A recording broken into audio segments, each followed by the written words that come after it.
Today's show is sponsored in part by Fulton Commons. We have had a co-working space there for a while. It's over in Manchester in this historic little neighborhood, and it's really thoughtfully decorated, like actual art on the walls, bright pops of color, these historic maps and eclectic furniture, and just so much gorgeous natural light. It really is a great place to be able to buckle down and get some work done, but also just like the experience while you're there. And all of this, of course, is just on the main floor because downstairs is something totally different. It's a shared commercial kitchen, so fully stocked with equipment and appliances, storage, big fridges, prep areas. If you are just starting out in the food space and you've maybe outgrown your house but don't have it in you yet to go get an expensive lease on your own, this could be the perfect place for you to hone your craft and get to know other entrepreneurs. Also, if you are co-working upstairs, it can mean delicious samples. Check out Fulton Commons for yourself, for your small business, and for your food production needs. Visit fultonpgh.com to request a tour. Today's show is brought to you by two of our favorite organizations, the Carnegie Library of Pittsburgh and the Allegheny County Library Association. September marks 10 years of their joint program, Love Your Library. It's really a county-wide celebration where your donation during the month of September will be partially matched and helps keep essential services going. So everything from books and materials to facility improvements and programs for all. If you use the library system, show your love and donate now at loveyourlibrary.org.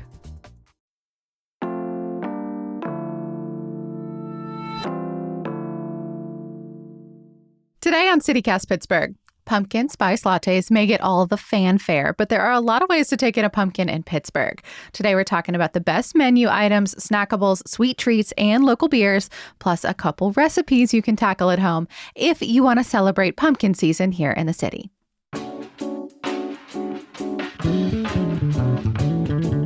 It's Monday, October 6th. I'm Megan Harris, and here's what Pittsburgh's talking about.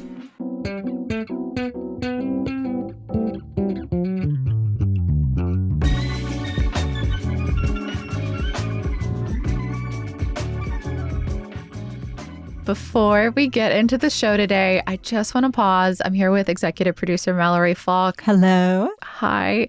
We just wanted to give such a huge shout out to all the people who became CityCast Pittsburgh neighbors during our fall membership campaign the last 2 weeks. Thank you. We appreciate you so much. We are extremely grateful. Your support means everything to us.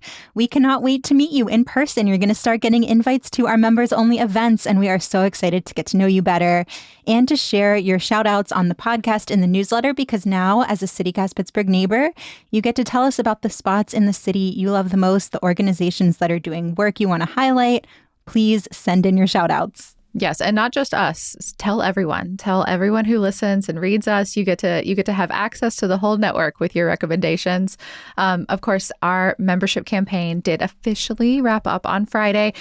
But I'm going to be honest, we were so close to hitting our goal, but in fact, we still need help. We need 27 people listening right now. Our headquarters is very excited for us to reach our goal. We want to do it too. We want to look good to all of the folks that we work with all over the country. Please help us make our goal so we can get you back to regularly scheduled programming. Yes, and don't just do it so that, the big boss is happy. Do it because this helps us keep bringing you local coverage that matters, keeps helping connect you to our city. The reason that we love doing this local show, this show that comes out for free 5 days a week, is because local issues are things you can actually affect change on when the national stuff just starts to feel really overwhelming and you're not sure where and how to plug in. You can really focus on your community right here in the city of Pittsburgh and really make a difference here. And letting you know all about the fun, fulfilling, and rabble-rousing ways to do that, that's one of the best parts of our job. It's the thing we love to do most here at CityCast. Yeah, no doubt. And just, gosh, I feel like we've gotten so many amazing examples. Like, I can't say it enough, like, to all our new neighbors, we're so happy to have you. But to those of you who told us why you joined, Not gonna lie, you brought on some feels. A new listener of ours, Claire, told me a few weeks ago that they heard about Pittsburghers for Public Transit because of us, which is an organization here in Pittsburgh that does all kinds of advocacy work around our transit systems. Claire said that they love transit. They want more of it. And now they've been to demonstrations and they're helping advocate for better service in our community and across the state. Like, that's incredible. I am so glad that Claire was able to plug in. One of our newest neighbors, Akasha, said the deciding factor to become a member was getting real and tangible examples from us about how and where to support environmental organizations around Pittsburgh. Like, this is what we thrive on, is like being the connector for you to be able to plug into Pittsburgh. Right. We always say that we want to be your source for like dinner party chatter, fun facts that you can share with friends, but also your source for community engagement and figuring out how to help make Pittsburgh a better place to live, a place that serves everybody who lives here. Yeah. And I mean, just being kind of, to some extent, the voice for some of that, like, it really matters to us. So whether we are standing up, being loud on behalf of our trans community, or talking about the true civic hero who painted a yellow line down Rialto Street not long ago. Gone but not forgotten. I just know that we are doing that because of all of Jens. You live here, so do we. And we think context and real conversation matter. So we are just hoping that you will help us preserve that by keeping us in your feeds and becoming a member. It's $10 a month for you. And we say this, but I mean it. Like, it is really invaluable to the rest of us. And we have one exciting surprise. If you are thinking, oh man, I'm so sad I missed my window to sign up in time to get that exclusive Neighbors Make Pittsburgh tote bag, if you join today, Monday, it can still be yours. You only get one if you join right now. That is membership.citycast.fm. So if you've been meaning to join, you're loving the festivals, maybe you're sipping your own pumpkin spice latte right now, we do really still need you. Just 27 more people. It could be you. Sign up at membership.citycast.fm. Yes. And now we are going to turn to pumpkin treats. And I do think one last membership plug. I do think that's one of the things that makes CityCast Pittsburgh so special here, because we bring you the news, we bring you opportunities for community engagement, and we also bring you ways to get out in the community and have fun and experience joy. And that includes hitting up our local breweries for a good seasonal beer. So if you really appreciate the breadth and depth of our coverage, all the kinds of things that we touch on here on the show, one more time, please become a member at membership.citycast.fm. And now we are going to get into the pumpkins. We are going to talk about all things pumpkin today, and the entire Pittsburgh-based crew got involved. No one wanted to sit this one out. First up is the ever-popular pumpkin beer, and I am with everybody. I'm with Owen Gavey, who does sales here at CityCast. Hi, Owen. Hey, Megan. How are you? Love the peace sign, but you got to talk. It's a podcast. Welcome to the audio side. Zach Durkin does, you do a little bit of everything behind the scenes. You keep the trains rolling. Yeah, that we can go with that. Just a little of everything. A little bit of everything. You make sure all of us mind our P's and Q's. And of course, Mallory is still with us too. So happy to be here. Pumpkin is my pie, my jam. Oh my God. Oh my God. Well, I am not a pumpkin beer person. That's where we're going to start. So I'm glad y'all are better qualified to assess this. Literally, you, Owen, this was like your job for a while, right? This was my job. It's still something I do every once in a while on the side. But yeah, I've managed to convince enough people to let me write things about beer, which is a good way to make some money. So hopefully I can bring some expertise to the pumpkin beer table. I think it's amazing. Zach, Mallory, what about y'all? Do y'all like pumpkin? Are you pumpkin people? Are you beer tasting people? Yeah, I like beer. I like pumpkins. So you kind of can't go wrong with the combination. You know, I have some experience here working in the industry and doing some pieces for different publications like CityCast. So I figured I fit. Yeah, true. I forget about that bartending background. You probably know your way around a pumpkin or two. I do. And I have no qualifications beyond the fact that I am an October baby. So this is my time of year and I love all things pumpkin. I also enjoy beer, but I certainly don't have the same kind of vocabulary that Zach and Owen do. I mean, I know the term mouthfeel, but that's about it. Happy Libra season to Mallory. Well, so for the beer situation, there's so many breweries here in town that have a pumpkin option or something like it. So we attempted to make this like moderately scientific. So we did a blind taste test. There were 13 local beers. The three of y'all all did it yourselves. I was more moderator, me and producer Sophia Lowe behind the scenes, because I don't like pumpkin beer that much. And I wanted people who actually did. Y'all's notes were hilarious to look over your shoulder on, though. Like, oh, it's so detailed, like tasting notes. You rank them 0 to 10. Mallory, yours was like pumpkin, more pumpkin, less pumpkin. I loved it. Yes, I think my most detailed note was maybe tastes like cream soda, ? V confused. That's about as detailed as I got. And Zach, you really split the difference. Yeah, I've got some ideas, but I also just kind of wing it. Amazing. Well, did y'all have overall takeaways? Like, what are your thoughts? I think the biggest takeaway is that pumpkin beer isn't really just one style. Unlike some other things, I think if you say to people, what's a summer beer? Everything is pretty much jumping to a super light lager, or a shandy, something with a lime. If you're going Christmas beer, you're thinking something super dark and spicy, a porter, an old ale. But I think we really ran the gauntlet for pumpkin beer. There's light beer, there's dark beer, there's things that are way more spice forward or way more pumpkin forward. There's super goofy ones and pumpkin spice latte variants. So I think it's a lot more all over the place, maybe both in the quality, but also in the styles and just flavors that come across, I think. Yeah, I would say a lot of what you see is just different ways that people can get creative with baking spices. I also think I was surprised that there were very few that I think really like smack you over the face with their pumpkinness. Like, it was, once I didn't have the label in front of me to understand what I was supposed to be tasting, a lot of these were a lot subtler than I would have expected. Yeah, I think you realize very quickly that pumpkin isn't an overwhelming flavor necessarily by itself. Even pumpkin pie has a ton of spices mixed in to make it what it is. And I think a lot of the beer came across as that, where it's probably easier for brewers to include spices to get the flavors across than it is to throw a bunch of pumpkin at the wall and make it a pumpkin beer. Definitely. And a shocking amount of vanilla and caramel, too. I was surprised by that. I did taste all of these. I just didn't finish many of them. Well, we're going to talk about superlatives. I appreciate y'all taking one for the team, trying every one of these 13 pumpkin beers. Which I should know, we had very small tasting cups. This was not the team getting sloshed on a Tuesday afternoon. I would argue one member of our team, who shall remain nameless, got a little sloshy, but that's okay. It was a safe space. And just to give you a little bit of the lay of the land, like, this was not comprehensive. We grabbed the beers that we could get at, Giant Eagle, our local beer shops. Megan somehow convinced a bartender to give her like a to-go a draft cup. beer to go. Yes. Don't say where that came from. Also not giving that one away. So, if we missed one, please let us know where else we should check out next time we do a taste test. But we got beers from Hitchhiker, Fatheads, Southern Tier, Blockhouse, Cinderlands, East End, Hazel Grove, Brew Gentleman, Rivertown, and Riverside. Okay, so we'll jump in with some superlatives of the pumpkin beers. Which ones did y'all think were the most pumpkin-y, like classic pumpkin?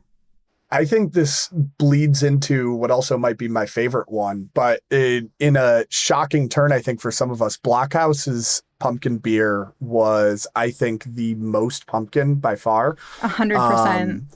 I think it was the most directly, you drink it and say, this is a pumpkin beer. It's not a spice beer or, other flavors mixed in. Like, that was a true pumpkin beer. And for context, Blockhouse's IC's kind of spin-off of some other brands and some other styles. And they crush the pumpkin flavor.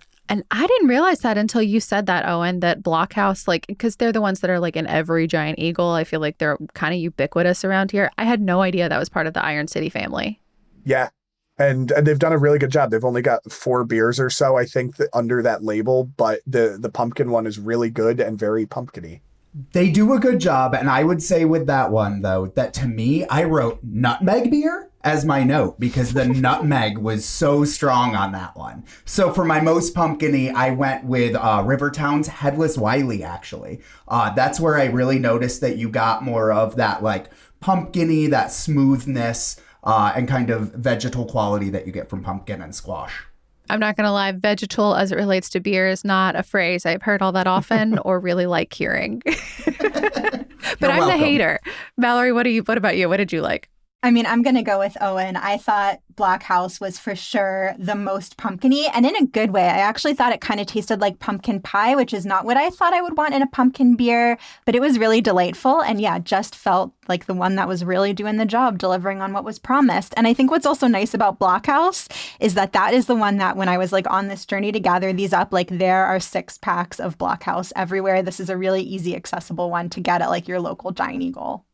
Yeah, Mallory also took the most Blockhouse home, too. I would also point out, because you got the leftovers. There was a lot of Blockhouse in that bag. Just as a side note, too, with Blockhouse, if you happened to jump onto that member event last week for the CityCast neighbors and became one of our neighbors. That membership campaign, yes. Thank you again to everybody who joined. Yeah, well, because we're doing that upcoming event at IC Distilling, which will also take us through the facility where we'll get to see where they make the Blockhouse beer as well. And this makes it sound like we perfectly planned this for our like first pick to be something that connects to this members only event. But like Megan said, this was a blind taste test. We had no idea. So it's just a happy coincidence. This is not like paid promo for Black House pumpkin beer. It is not. And like I said, I had no idea it was even associated with IC. So thank you, Owen. Okay, moving on. What about most subtle? Like in a good way. You liked it, but it didn't like knock you over the head with whatever flavor it had. I think my personal pick for this, and me and Valerie, I think have a disagreement on this one, is Brew Gentleman's Pumpkin Slap. I really like this one. I like Brew Gentleman's beer in general. I think they do a great job with pretty much everything they do. And this one, I think was a great one that it felt more in that dark beer style, almost that Marzen or something German, where you can drink it if you don't love pumpkin beer, but you're definitely going to get some of those pumpkin and some of those spice notes. But it's brewed in a little bit more of a traditional sense where it's not gonna beat you over the head with the pumpkin necessarily.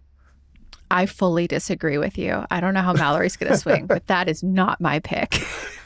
Yeah, I'll just say that one was not for me personally, but I'm glad you got joy from it, Owen. How is a slap subtle? Yeah, honestly. It's an homage to Beauty Slap, the band. They're a bunch of alums from CMU. I actually love them. Like, I love their music. I think they're so fun. But the beer bearing their name, maybe not for me. It was less of a slap. It was more of a gentle poke, of pumpkin. So for my most subtle, I would go with the Hazel Grove Pumpkin Latte. Latte O Lantern, the best name of the bunch for sure. Oh, that is a great name for it. I didn't even realize that was the name. To me, honestly, this just tasted like a stout. You only got this very subtle pumpkin-y baking spice types of flavors. You were getting more of the dark notes that you would usually just expect in a stout, but I really enjoyed that. My pick is going to be Fathead's Spooky Tooth, which is their Imperial Pumpkin Ale. Because I'm also thinking, like, for my pick for most subtle, it's one that, like, I also really enjoyed. There were some where there was, like, very little trace of pumpkin, but it's not one I would want to kick back with. I thought Fathead's, it just had, like, a little bit of spice that I enjoyed. I think it's a nice one if you kind of want, like, a fall flavor, but you're not like a hardcore pumpkin person. Yeah, and I think there's a lot of variation in that, right? Like if pumpkin is maybe not for you, there's lots of fest beers, there's Oktoberfest, there's like darks and things like that kind of play around with those spice profiles. Oh, and I feel like I'm tapping in just a little bit into your knowledge base, but you know way more about that than I do. Anything else you recommend? You're 100% right. And I would say we're a great city for Oktoberfests. Penn Brewery's all that German heritage. We have that style down pat. Penn Brewery's Oktoberfest is one of the best I think you'll find pretty much anywhere in the country and is famous for that. So, but you could really go anywhere and get a good Oktoberfest. So if you like feeling like fall, but you don't necessarily like drinking pumpkin, there's definitely still options out there for you.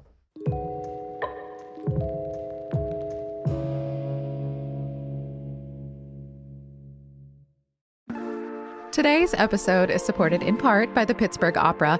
If you have been looking to dig into the world of operatic performance, the perfect show is coming up. The Pittsburgh Opera is Puccini's La Bohème at the Benedum Center. It's a passionate love story between the seamstress Mimi and the poet Rodolfo, set in Paris, where else? While you're at the theater, you can feel all the feels, and the show will hopefully make you laugh, bring you to tears. There's so much captivating music and just a riveting story. It's a really timeless performance. In fact, this opera, I didn't realize this, inspired the musical Rent. So if you are a fan of that, definitely book a seat at this. Tickets start at just $20 and performances run from October 18th through the 26th. There's even free childcare at the Sunday matinee. So if that sweetens the deal for you, make sure to book it in advance. Learn more at pittsburghopera.org/citycast. CityCast Pittsburgh is brought to you today by YWCA Greater Pittsburgh. If you're not familiar, this organization does such a huge variety of work here. And if you want to see some of it firsthand, there's no better event than the YWCA's annual Equity Awards. This award is all about honoring our local leaders who have really showcased their mission of eliminating racism, empowering women, and promoting peace, justice, freedom, and dignity for all. Everyone is invited to the luncheon and awards presentation November 14th. It's 11:30 a.m. to 1:30 p.m. at the Westin downtown, so fancy. They're going to be raffling off some gift baskets, and kudos in advance to this year's honorees. All proceeds are going to go back to YWCA Greater Pittsburgh and all of their important work, including helping people find housing, early education programs, and so much more. Learn more and get your tickets at ywcapgh.org. I feel like Penn, for example, is a good one to for our next superlative, right? Like best dark beer. No, we didn't try this one, but I was thinking of Penn Dark as you were saying that. Yeah. It's like a classic in their rotation. Of the ones that y'all tried, was there a dark beer that you like the best? Zach, I don't know if you're going to repeat maybe because you just mentioned a stout. No, I actually have a different one. So this was the East End Nunkin. The vanilla in that one really stuck out. So you get that, the dark flavors from the beer, but that extra vanilla, it almost gave it like a mudslide, like that kind of tiki drink sweetness, but with the dark flavors. I really dug it.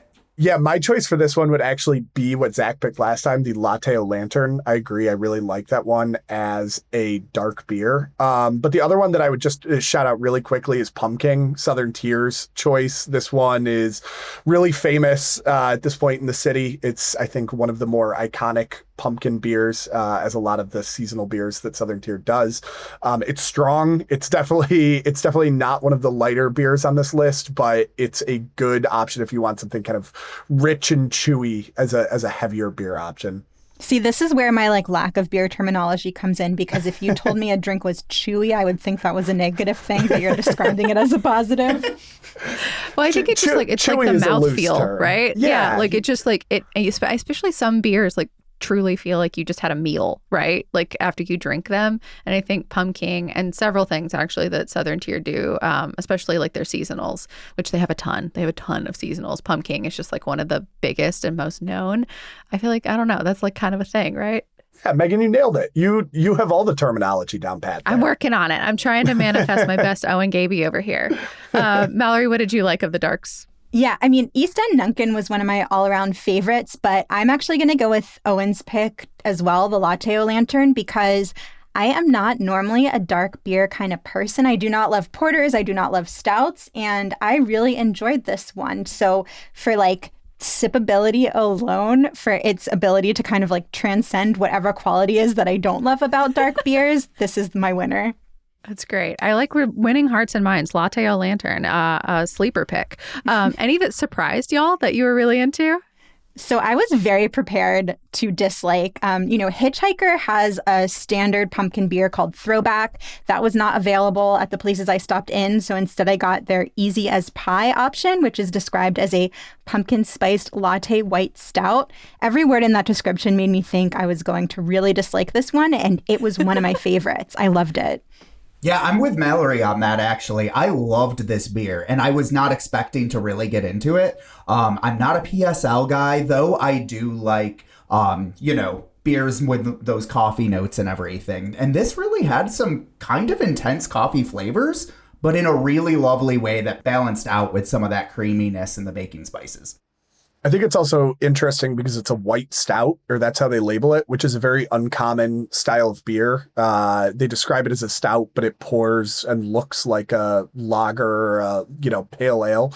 It's a very uncommon. I don't really see many white stouts in the city. So they did a really good job with a beer that I think most people wouldn't necessarily associate with being something that they'd want to try. I think a pumpkin spice latte white stout raises a lot of red flags for people that might drink beer or not drink Mallory. beer. People like Mallory. Yes. People like Mallory. People like me. There's a lot of people. But I think the fact that they pulled off a pretty good version of it is pretty impressive. I mean, what's interesting to me, if you look at this one and the Latte O Lantern, I wouldn't have thought that ones that move in the coffee direction would be my top picks, but that is a commonality between the two. That does make me think that there's something about like pumpkin flavoring and coffee flavoring that plays together really well and sort of elevates these so that they don't just taste like somebody dumped some like allspice into a beer. Well, that brings us, I guess, home. What do y'all think was the best overall? I've shouted out the Blockhouse, I think, probably enough already. I think that's I think all of y'all like the Blockhouse, which is funny to me. But that's okay. We can share the love. Yeah, so I'll talk about the Nunkin, the East End. I know Zach mentioned it, but this beer is a staple at this point, like a lot of things that East End does. They've, kind of pioneered a lot of things that go on with craft beer in this city. And Nunkin, I think, is just a really great example of mixing some barrel age, mixing some pumpkin flavors, mixing some spice flavors. And the one other thing I'll say about it, because we went to East End, my now wife and I went to East End. Congratulations. Owen. Thank you. A couple weeks ago. And we got the Nunking and we got an Oktoberfest as two separate pours. And the bartender immediately said, I'm going to mix them together for you. Mm-hmm. And she was like, it's my favorite drink at the bar. And she gave us two separate pours. And then she gave us a pour of the Nunkin mixed with the Oktoberfest. And it was delicious. Did she do it like a black and tan? Yeah, so she poured essentially like a half and half. So That would be my one fun recommendation. If you happen to be at East End, or if you have a can of both beers simultaneously, try mixing them together because it turned out really nicely. Interesting. I wonder if it's if there's anything to doing it when it's draft too, because I feel like a draft beer kind of lends itself to that a little bit better sometimes than cans. But I don't know. East End, let us know. I think so. Yeah, but if you're listening to this and you're the bartender that so nicely helped me out with that, thank you, because it was a great pour of beer. For my favorite all around, I would say the Spooky Tooth. Actually, from Fatheads. Yeah, I really liked the way that the baking spices blended really well with, that heavier imperial body that you got on this. That extra booziness, it just kind of married together in an interesting way, and I really enjoyed it. I just love the name Spooky Tooth. It's just so fun. It is a really fun name. I have apologized for being repetitive, but you all chose my favorites as well. I really liked Spooky Tooth and I really liked Nunkin. Those were the ones that I could see just kicking back with, enjoying regardless of the season. They were both really nice, and so they topped my list. Well, if you need reminders about any of this, the ones we loved, some of the ones we tried, some of the ones we did not get to, we will put it in our Hey Pittsburgh newsletter and on our website at pittsburgh.citycast.fm. We will be talking about pumpkin meals and treats after the break. Zach and Owen, thank you so much for your service. I appreciate you drinking beer for the cause. Happy to do it. Thanks, y'all. What a shame. You're around anytime, huh? Absolutely. Sign me up.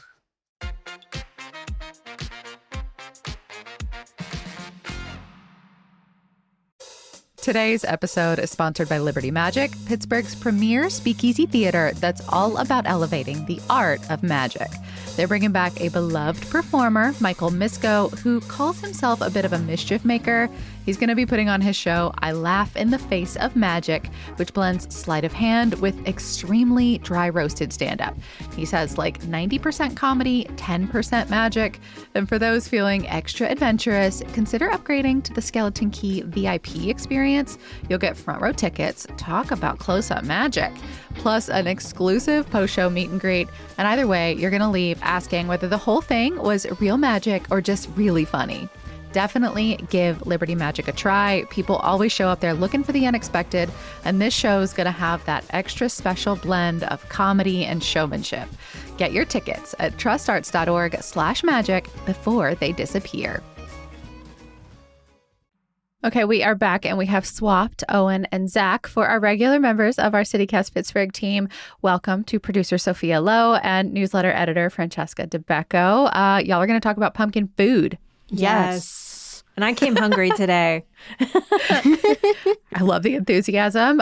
So like it could be entrees, snacks, more. I mean, just a level set, I guess. Are y'all pumpkin people? Mallory, you said you were into the beer. I don't know how you feel about food. Oh, yes. I am into all pumpkin everything. Like I said, I'm a Libra. This is my time to shine.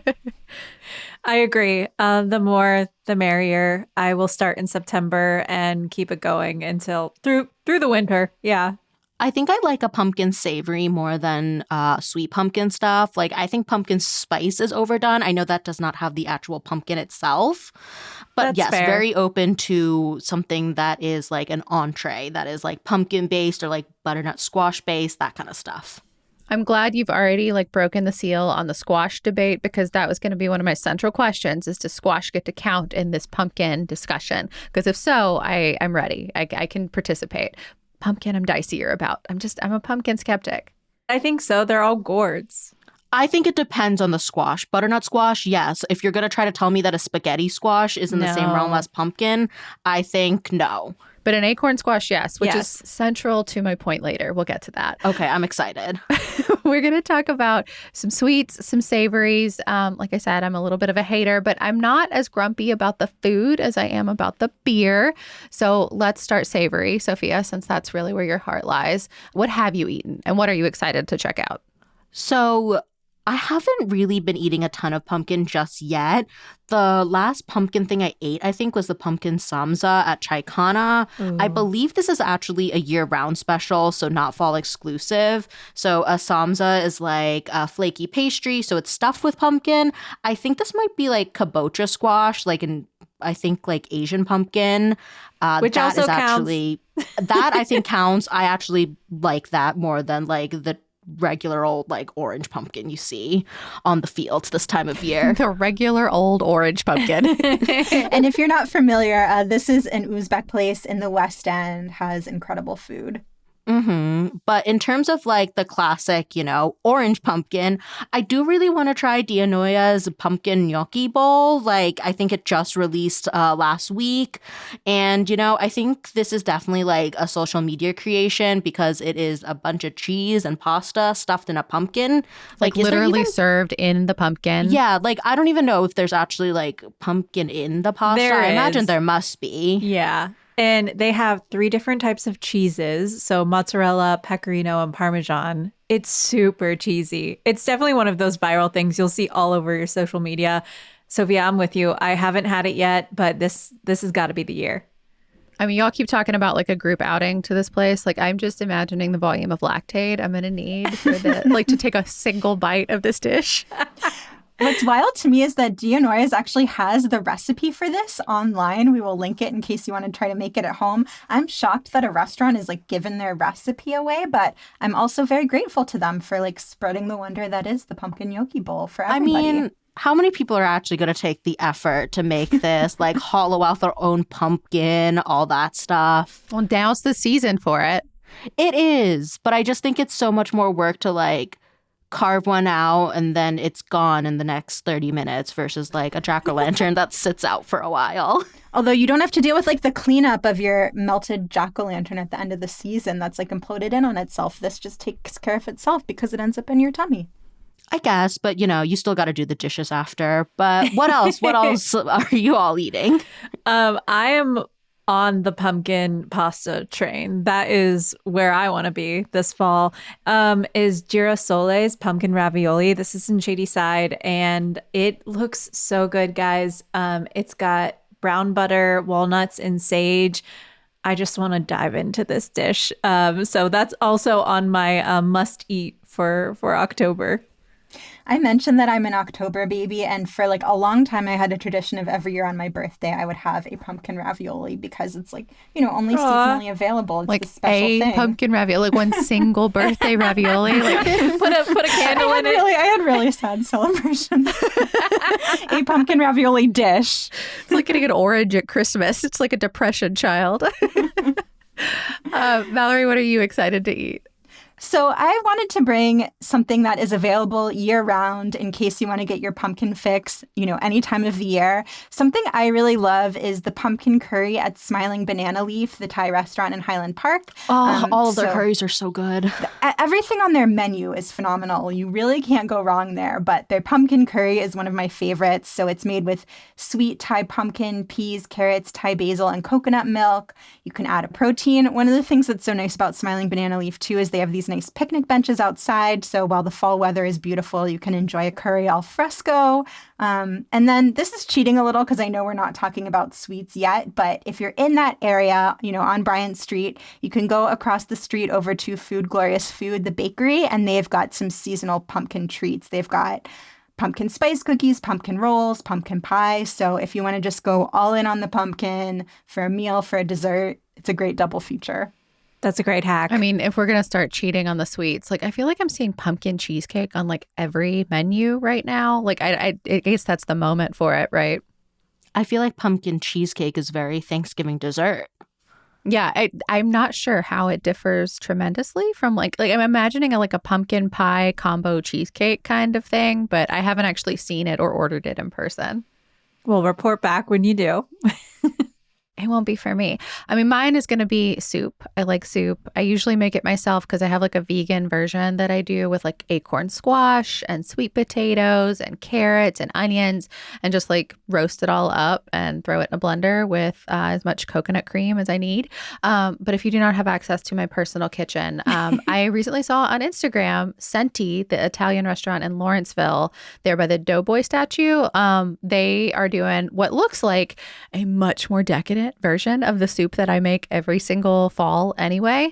So lots of butter. It looks like maybe like some fried sage leaves on top, some pumpkin Yum. seeds. Ooh. It is super creamy looking. I would order this in a heartbeat. This is cozy in a bowl. I'm looking at the reel that they posted now. I just want to eat this or the pumpkin curry that Mallory mentioned on a rainy day in Pittsburgh. It sounds amazing. Yeah, and Senti also says it's a series. Like this is posted as a soup series, so I'm excited to see what might be coming next. Okay, well, we've kind of already jumped the gun into sweets a little bit, so let's just keep rolling with that. What are everyone's sweet picks? So I said I don't like pumpkin spice lattes, but I will get down with a pumpkin drink. And I am a really big fan of the Harvest Pyre. So this is from Grim Wizard in Allentown. So it's a latte with dark chocolate, smoked pumpkin, and sea salt. Oh. Gotta be honest, don't really taste the sea salt. It's still pretty sweet.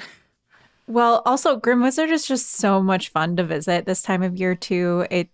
Allentown in general fits the spooky, dark metal vibes that, we just really want to lean into. So that's a great pick. I mean, but if you do like pumpkin spice lattes, which like now I'm going to break form completely because I do still like those. I just don't like them that sweet. So you're just basic, that's all. I am fine with that. I am a millennial. I love my Ugg boots. It's fine. My favorite so far this season is from Convive. I get mine hot, but the thing is it's not too sweet. It's like just a little bit of spice.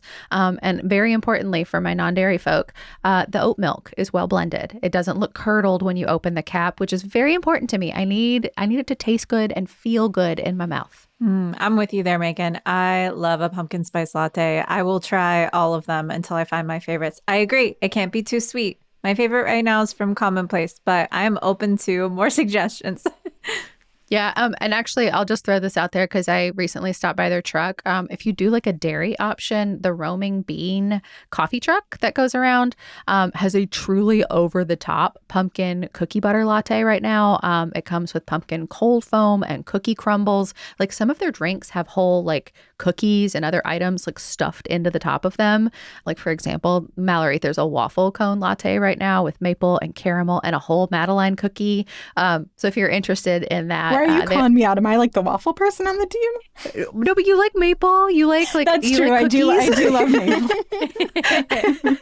This was not targeted. It was a suggestion. Anyway, if you are interested, they always post their whereabouts on Instagram. I'm actually looking at their page right now, and the one that's speaking most to me is the hot honey latte with honey, spicy cayenne, and cinnamon.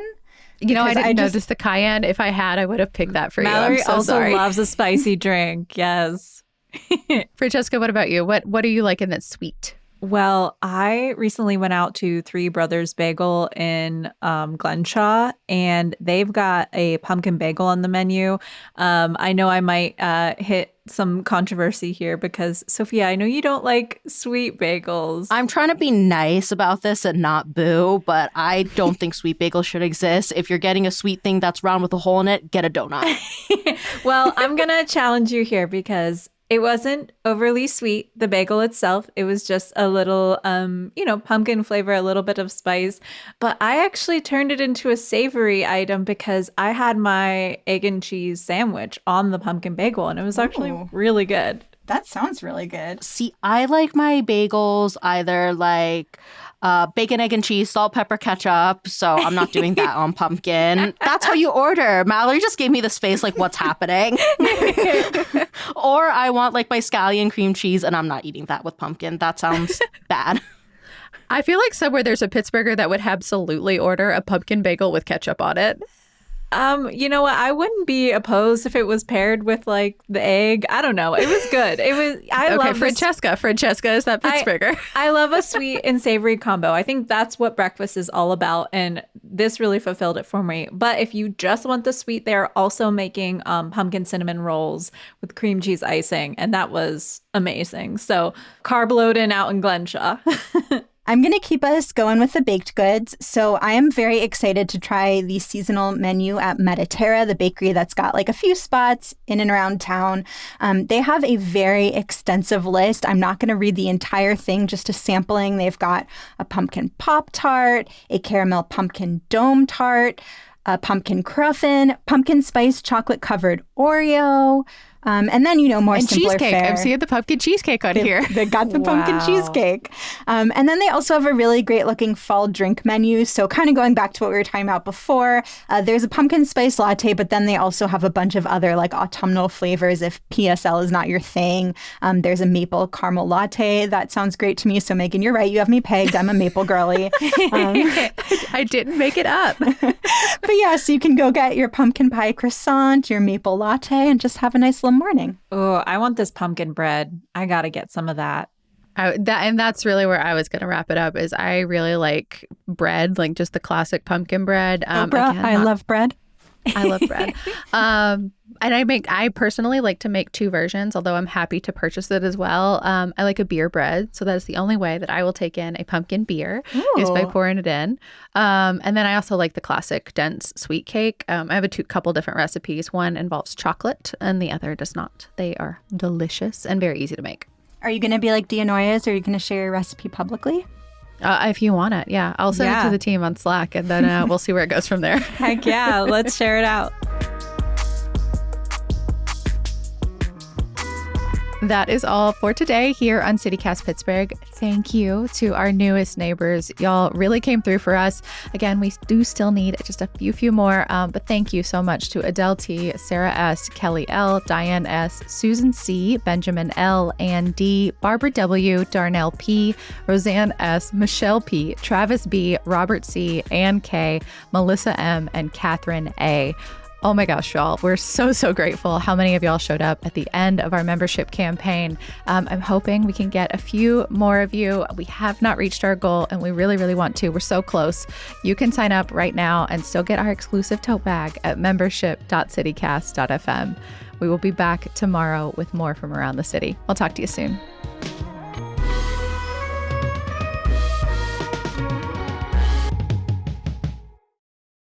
Oh, I didn't know that was an Oprah joke. I'm sorry. There's just like an ad she did for Weight Watchers where she just goes, I love bread. I love bread. And whenever anyone says I love bread, I just like picture Oprah being like, no, guys, really, I love bread.